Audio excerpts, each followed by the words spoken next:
One of the things that I've learned from training more than 2 million professionals around the world is sometimes the difference between you and people like you is the ones that crush it know exactly what to say, when to say it, and how to make it count. They know the power of the right words at the right time, and they treat that as a profession.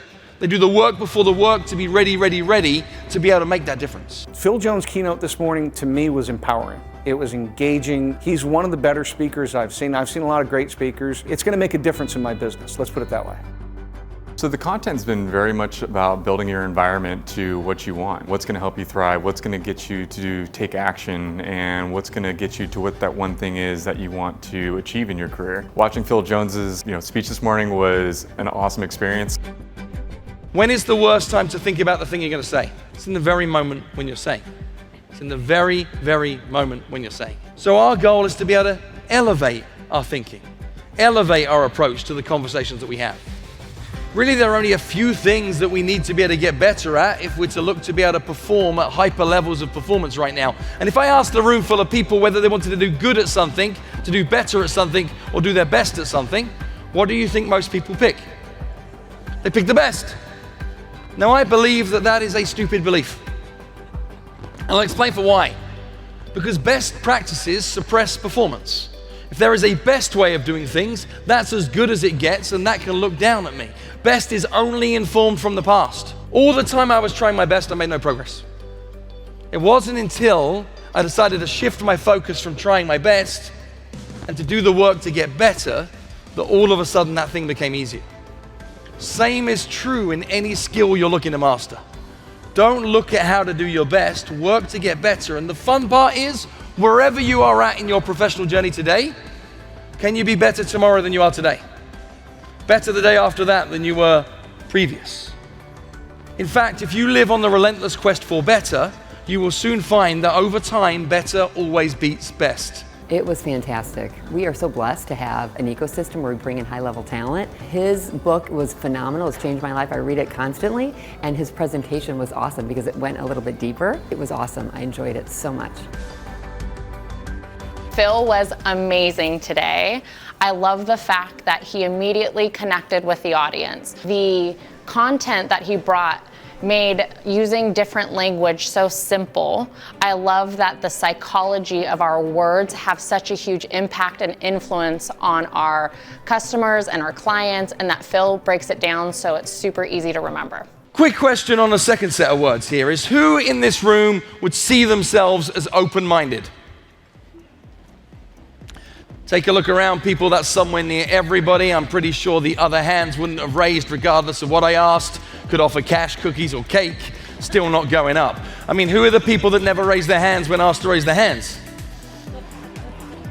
We learn a fact, and the fact is this: the whole world likes to see themselves as open-minded. They like to see themselves as open-minded. Doesn't mean they are open-minded. They just like to see themselves as such.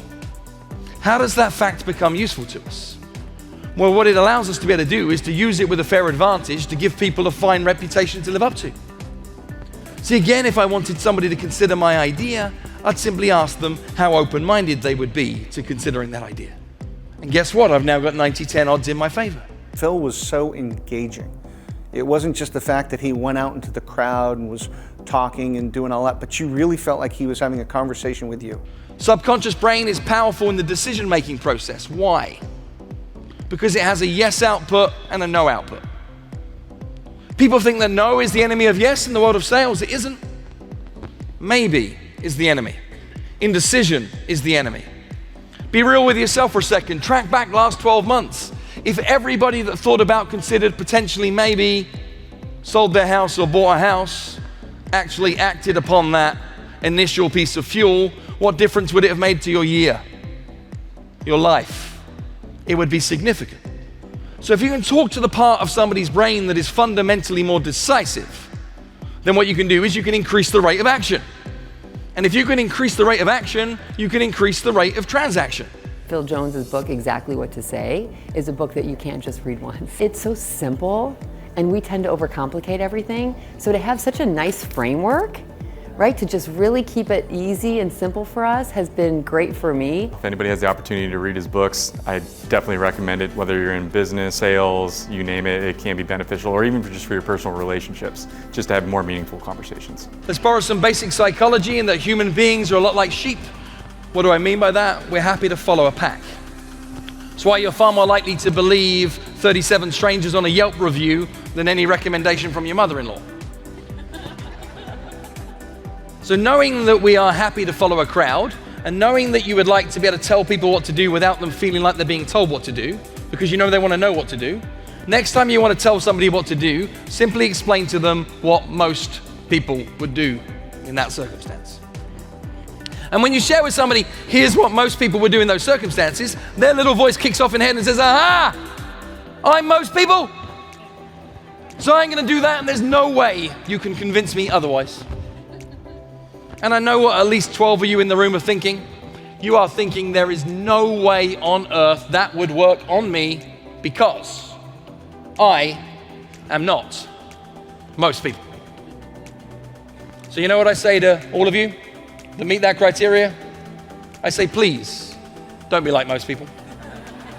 This was not a book that you just want to sit back and listen to. This is a book that you want to interact with. This is a book that you want to take notes on, and this is a book that you want to take action on. I've been Phil Jones. I would like you, please, pretty please, to stop just counting your conversations. Instead, start making more of those conversations count. And I know that together we can make this entire industry so much better when we raise to pro level. So thank you for listening.